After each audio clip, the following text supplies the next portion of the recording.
আমরাও দেখবো কত কাজের মানুষ আপনি। চাকরি বাঁচানোর জন্য মেরুদণ্ড বিক্রি করে দেবেন, নিজেকে ভিডিও জয় ভিডিও বলবেন, ধিক্কার শুধু আপনাদের জীবনে। যারা ন্যায় অন্যায় বোঝে না, যারা কোন রাজ্য জমিতে নৈরাজ্য চলছে সেই নৈরাজ্যকে সাপোর্ট করে শুধু নিজের স্বার্থে, আর আমাদেরকে দেখে শিখুন। গোটা রাত্রি যখন সবাই তৃণমূল করছে পয়সার লোভে, ক্ষমতার লোভে, আমরা কে দেখুন আমরা দাঁড়িয়ে আছি, মুখোমুখি করছি আপনাদের দলদাস পুলিশের বিরুদ্ধে।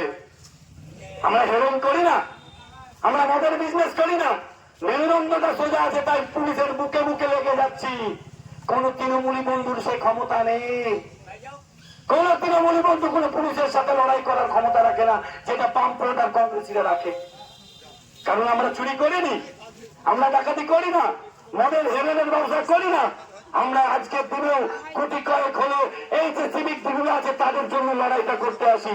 ওই পুলিশ অফিসারের জন্য লড়াই করি যারা সারাদিন ধরে শুধু বড়বাবুর গোলামি করে, ঘুমিয়ে শান্তি নেই।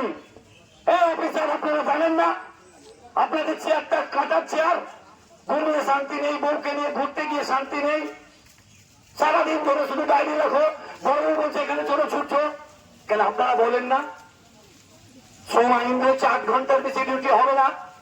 আমারও ব্যক্তিগত জীবন আছে, আমারও বিনোদন আছে।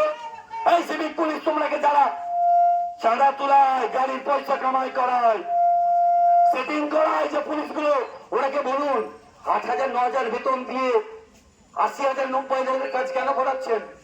আজকে মারামারি যদি হয় এখানে কার সাথে হবে? সিভিক দল আমাদের সাথে, লাল গোলার ছেলে লাল গোলার সাথে লড়বে।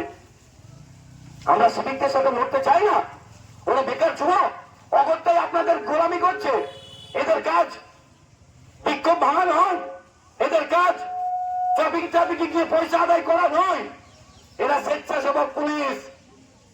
গ্রামের কোন সমস্যা হলে তাদের হাতে চিঠি পাঠাবেন, তাদেরকে ছোটখাটো কাজ দেবেন, এটা সিভিকদের কাজ। আজকে তো সিভিকদেরকে আপনারা আইপিএস অফিসার বানিয়ে দিচ্ছেন, সব ক্ষমতা সিভিকদের হাতে দিচ্ছেন। যখন আপনি চলে যাচ্ছেন সিভিকটা যারা বলির পাতা হয়ে যাচ্ছে, গাড়িটা ধরবে কে? সিভিক চোর। হেরোইন ব্যবসায়ীকে ধরে সিভিক চোর, ছোঁয়া খেলছে সিভিক চোর। আজকে ডিপোজিট হবে, সামনে লড়ে যাবে ওদের সাথে চোর। এটার জন্য সিভিকের কাজ দিয়েছিলেন। এদিকে সিভিক ভলেন্টিয়ার বলে, ভলেন্টিয়ার স্বেচ্ছাসেবক দিয়ে আপনি মারার কাজ করাবেন।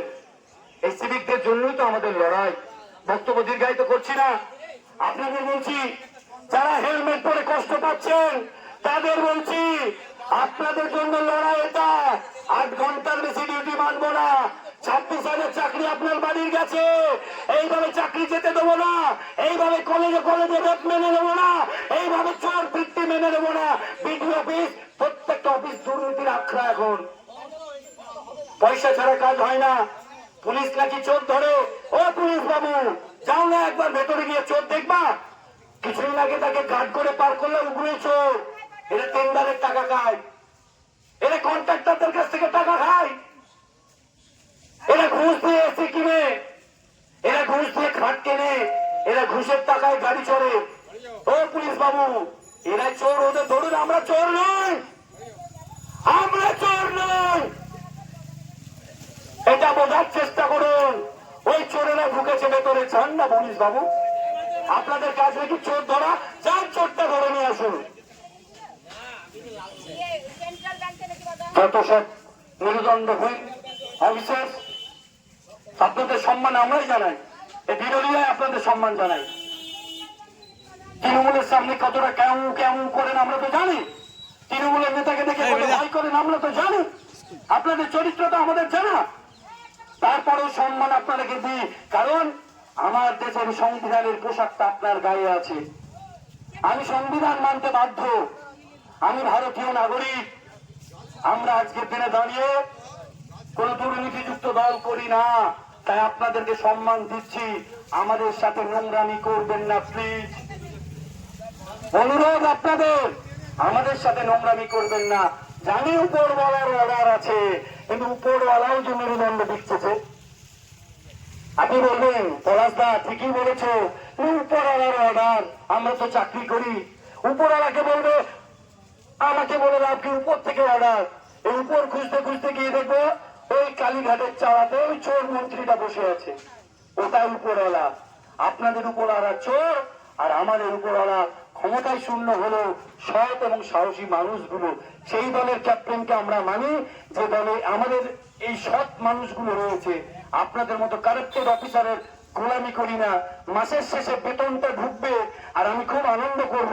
ওই মাসের শেষের বেতনের জন্য আপনারা যাদের গোলামি করেন নিজের বিবেককে প্রশ্ন করবেন যে আপনারা কতটা ঠিক। আর আজকের দিনে দাঁড়িয়ে আমাদের ক্যাপ্টেন যারা সব, যারা দেওয়ার মতো কিছু নেই, তাদের নেতৃত্ব করতে গিয়ে আমরা এখানে এসে আপনাদের সঙ্গে মুখোমুখি হই।